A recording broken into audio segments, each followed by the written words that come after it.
Estamos aqui para mais uma aula de língua portuguesa. Vamos dar continuidade aos nossos estudos. E hoje nós vamos falar sobre os recursos estilísticos, algumas figuras de linguagem que foram trabalhadas no nosso texto que nós lemos. Recursos estilísticos utilizados no texto que nós vimos. Linguagem do texto. Vamos lá? Então, alguns dos recursos que nós vimos, vamos lá. Ao escrever um texto, o autor faz escolhas de linguagem para produzir efeitos diversos. São os recursos estilísticos, isto é, os efeitos utilizados no texto que auxiliam na maneira de escrever. O que são os recursos estilísticos? Os efeitos utilizados no texto que auxiliam na maneira de escrever. Todos nós utilizamos esses recursos estilísticos quando nós escrevemos, até mesmo no nosso dia a dia, mesmo sem perceber, mas nós utilizamos esses recursos, figuras de linguagem. Vamos analisar, vamos estudar alguns desses recursos empregados por Raquel de Queiroz. Lembra? Raquel de Queiroz é a autora do texto que nós trabalhamos. Um dos recursos é metonímia, logo no título do texto, metonímia ou a vingança do enganado. Nós vamos revisar um pouco sobre metonímia, porque nós já trabalhamos esse assunto, essa figura de linguagem. O que é metonímia? Consiste na substituição de um termo por outro, por existir entre eles uma relação de proximidade, de interdependência, de inclusão. No caso do texto que nós lemos, nós podemos presenciar isso, metonímia na prática, que foi a morte do carteiro no lugar do amante ou da esposa que traiu. O carteiro morreu no lugar de um dos dois, né? Foi a substituição de um termo por outro, uma metonímia na prática. Aqui nós temos um exemplo de um anúncio publicitário. Esse anúncio está no livro de vocês, lá na página 18. A frase dele diz: o mundo em boas mãos. Nós podemos dizer que é uma metonímia? Sim, há uma metonímia. E como que nós explicamos que essa é uma metonímia?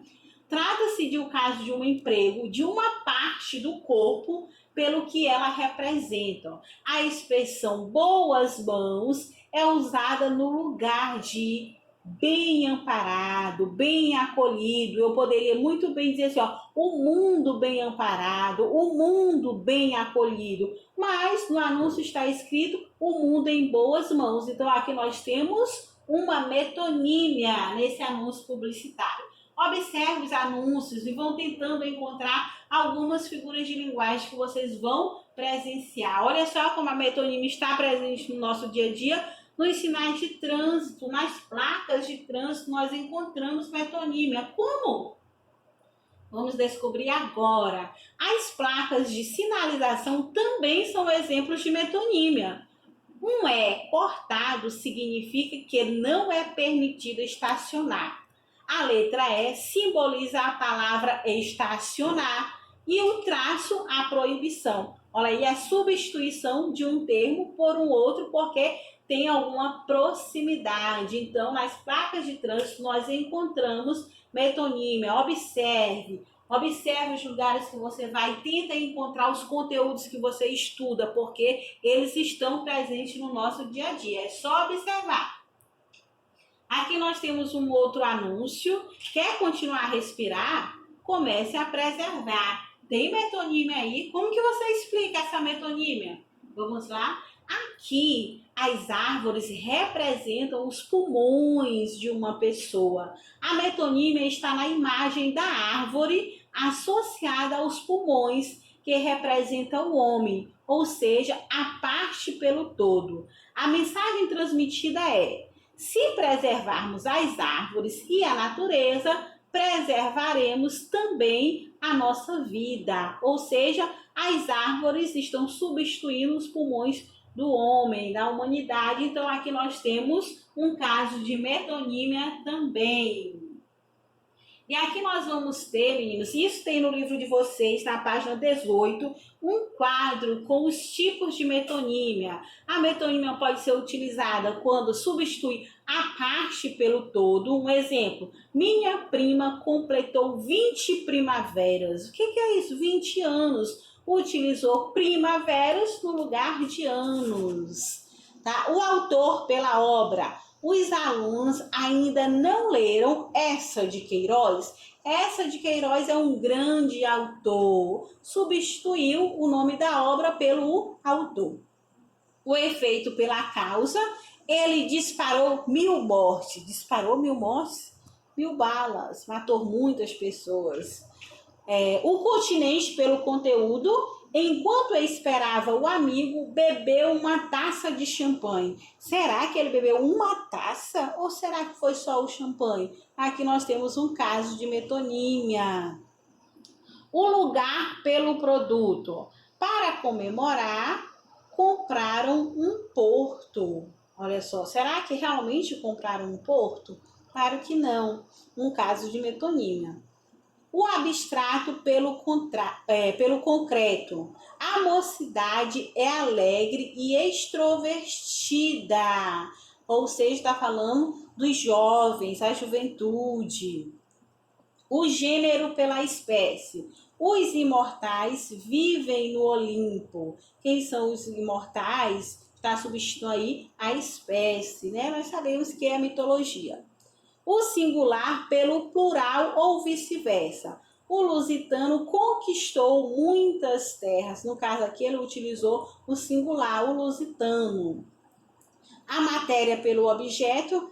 O exemplo, a criada enxuga as porcelanas, enxuga as louças. Aqui nós temos alguns exemplos de tipos de metonímias que vocês também podem estar revisando, criando metonímias. Observe na letra da música que você gosta, se há casos de metonímias. Um outro recurso estilístico que foi utilizado no nosso texto foi a ironia, muito fácil, muitas pessoas irônicas nos nossos dias. É uma forma de fazer uma crítica de maneira camuflada, sugerindo o sentido contrário daquilo que é dito. Esse é o sentido de ironia. Um outro caso também foi o polissíndeto. Observe a palavra poli, quer dizer muitos. E síndeto, nós estamos trabalhando conjunções. Até aqui nas figuras de linguagem nós vamos ver conjunções. Essa figura de linguagem consiste no emprego repetitivo da conjunção entre as orações de um período ou entre os termos de uma oração, e geralmente é a conjunção e, nem ou mais. São as que são mais utilizadas nessa figura de linguagem, não são as únicas, tá, amigos? Nós temos aqui um exemplo em um poema do Vinícius de Moraes, um trechinho apenas, que diz: e o olhar estaria ansioso esperando, e a cabeça ao sabor da mágoa balançando, e o coração fugindo, e o coração voltando, e os minutos passando, e os minutos passando. Aqui nós temos a conjunção e, que foi repetida no início de cada verso. É um exemplo da figura de linguagem polissíndeto, a repetição de conjunções nas orações. Muito bem, meninos, esses foram os recursos estilísticos que nós trabalhamos, que foi utilizado no texto que nós vimos: metonímia, ironia e polissíndeto. Depois nós iremos dar continuidade e ver muitos outros. Até a próxima aula e bons estudos!